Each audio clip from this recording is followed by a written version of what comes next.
বন্ধুরা, আপনারা সবাই কেমন আছেন? টেস্টি বাংলার আজকের পর্বে আপনাদের সবাইকে স্বাগত। আজকে আমি তৈরি করে দেখাবো তন্দুরি রুটি, তবে কোনো রকম তান্দুর বা ওভেন ছাড়াই খুব সহজেই তৈরি করে নিতে পারেন গ্যাস স্টোভেই। ফুল প্রসেস আমি আপনাদের সঙ্গে শেয়ার করেছি, তাই স্কিপ না করে পুরো রেসিপিটা মন দিয়ে দেখবেন। নিচ্ছি আমি কিছুটা গরম জল, জলটা কিন্তু বেশ গরম আছে। এর মধ্যে অ্যাড করছি আমি 2 টিস্পুন চিনি। এবার এই চিনিটা আমি জলের মধ্যে গুলে নিচ্ছি। চিনিটা কিন্তু অবশ্যই দিতে হবে। চিনিটা গলতে গলতে দেখবেন জলটা কিন্তু বেশ একটু ঠান্ডা হয়ে আসবে। আঙুলে টাচ করে দেখবেন এটা যদি মনে হয় উষ্ণ গরম হয়ে এসেছে, তখন এর মধ্যে অ্যাড করছি 2 টিস্পুন ড্রাই ইস্ট। যদি জলটা গরম থাকে তাহলে একটু ঠান্ডা করে নেবেন। অবশ্যই কিন্তু উষ্ণ গরম জলে ইস্টটা দিতে হবে। ইস্টটা দেওয়ার পর খুব ভালো করে নেড়ে মিশিয়ে নিলাম। আপনারা একটু খেয়াল করে দেখুন, ইস্টটা সঙ্গে সঙ্গে কিন্তু অ্যাক্টিভ হতে শুরু করেছে। জলের টেম্পারেচার যদি ঠিক থাকে তাহলে ইস্টটা অ্যাক্টিভ হতে একদম সময় লাগবে না, খুব তাড়াতাড়ি অ্যাক্টিভ হয়ে যাবে। কয়েক সেকেন্ডের মধ্যে দেখুন ইস্টটা অ্যাক্টিভ হয়ে গেছে। এটা আমি ঢাকা দিয়ে 5 মিনিট সাইডে রাখছি।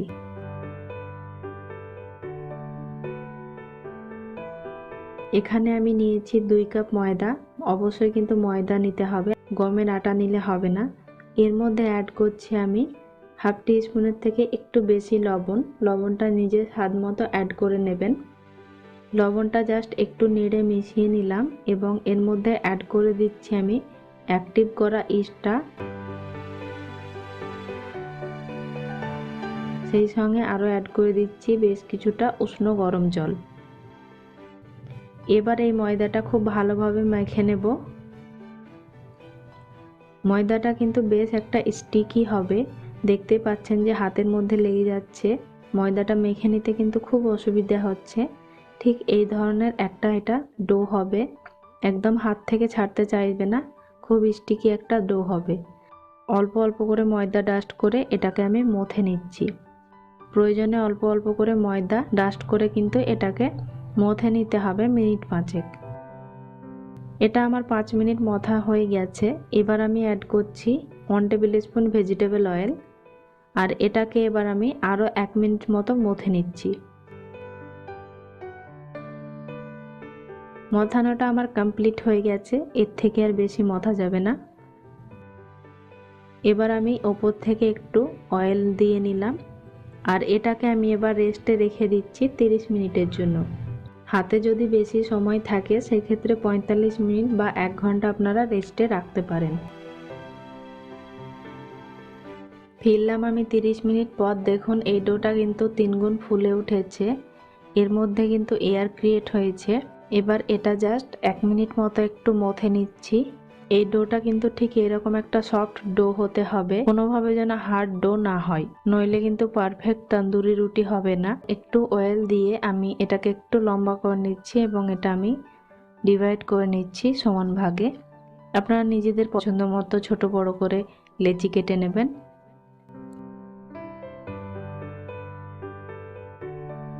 তো আমি এখানে লেচি কেটে নিয়েছি এবং এগুলো ঠিক এরকম একটু গোল করে নিচ্ছি।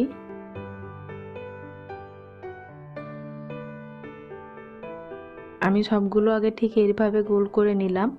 টোটাল এখানে আমি 8 পিস লেচি কেটে নিয়েছি। এবার এটাকে আমি বেলে নেব। চেষ্টা করবেন ময়দা বা অয়েল ছাড়াই বেলে নেওয়া, তবে যদি খুব অসুবিধা হয় সেক্ষেত্রে অল্প করে ময়দা ছড়িয়ে এটাকে বেলে নিতে পারেন। তো এটা আমার বেলানো হয়ে গেছে। থিকনেসটা ঠিক আমি এরকম রেখেছি, আপনারা নিজেদের পছন্দ মতো থিকনেসটা রাখতে পারেন। এবং এর মধ্যে আমি একটু জল ব্রাশ করে নিচ্ছি।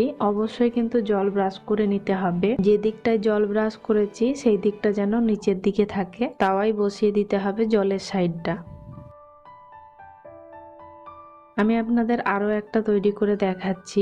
অনেকে আবার এইভাবে হাতে করে বড় করে নেয়, আপনারা চাইলে এটা ঠিক এইভাবে হাতে বড় করে নিতে পারেন। যেহেতু এটা খুব সফট থাকে তো এটা ইজিলি হাতেও বড় হয়ে যাবে। এবং এটার উপরেও আমি একটু জল ব্রাশ করে নিচ্ছি।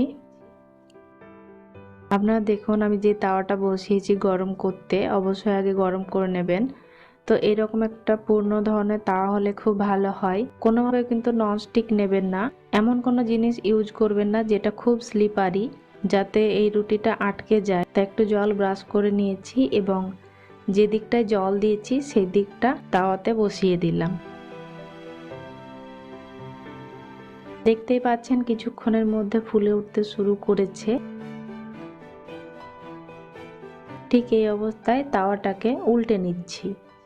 আপনারা দেখুন কিছুক্ষণের মধ্যে কিন্তু অপোজিট দিকটাও ফুলতে শুরু করেছে। এরকম ডিরেক্টলি আগুনের উপর সেঁকে নিতে হবে। রুটির ওপরে যদি জল না দিতাম বা পুরনো তাওয়া যদি না হতো, ননস্টিক হতো, তাহলে এটা কিন্তু এই অবস্থাতে পড়ে যেত নিচে। তো দেখতেই পাচ্ছেন যে এটা ফুলে উঠছে এবং অবশ্যই চারি সাইডটা একটু ঘুরিয়ে ঘুরিয়ে সেঁকে নেবেন। এবং আপনারা সবাই জানেন যে তান্দুরি রুটি একটু পোড়া পোড়া হয়, তো ঠিক এইরকম পোড়া পোড়া স্পট এসেছে। এই রুটিটা আমার তৈরি হয়ে গেল এবং তান্দুরি রুটি কিন্তু একটু তুলতে অসুবিধাই হচ্ছে। দেখুন যেহেতু তলায় জল দিয়েছিলাম, তলায় খুব ভালোভাবে বসে গেছে। যদি না বসে যেত তাহলে পড়ে যেত। তো তান্দুরি রুটি আমার রেডি হয়ে গেল। আমি আপনাদের এবার রুটিগুলো দেখাচ্ছি। আমি সব রুটিগুলোই তৈরি করে নিয়েছি। আপনারা দেখুন কতটা সফট হয়েছে। আপনারা নিজেদের পছন্দ মতো থিকনেসটা রাখতে পারবেন এবং আপনারা খাওয়ার সময় একটু বাটার দিয়ে খেতে পারেন, এটা টেস্টটা আরেকটু বেড়ে যায়। এই তান্দুরি রুটির সঙ্গে খাওয়ার জন্য বেশ কিছু রেসিপি আমি শেয়ার করেছি, সেগুলোর ডিসক্রিপশান বক্সে লিঙ্কটা দেওয়া আছে, চাইলে আপনারা একবার দেখে নিতে পারেন। তাছাড়াও আমি পরে বেশ কিছু রেসিপি আপনাদের সঙ্গে শেয়ার করব, যেগুলো আপনারা তান্দুরি রুটির সঙ্গে খেতে পারবেন। তো বন্ধুরা, আশা করছি আজকের রেসিপি আপনাদের ভালো লাগবে। ভালো লাগলে একটা লাইক করবেন। ফিরবো আরও অন্য কোনো রেসিপি নিয়ে। ততক্ষণ সবাই ভালো থাকবেন, সুস্থ থাকবেন। বাই।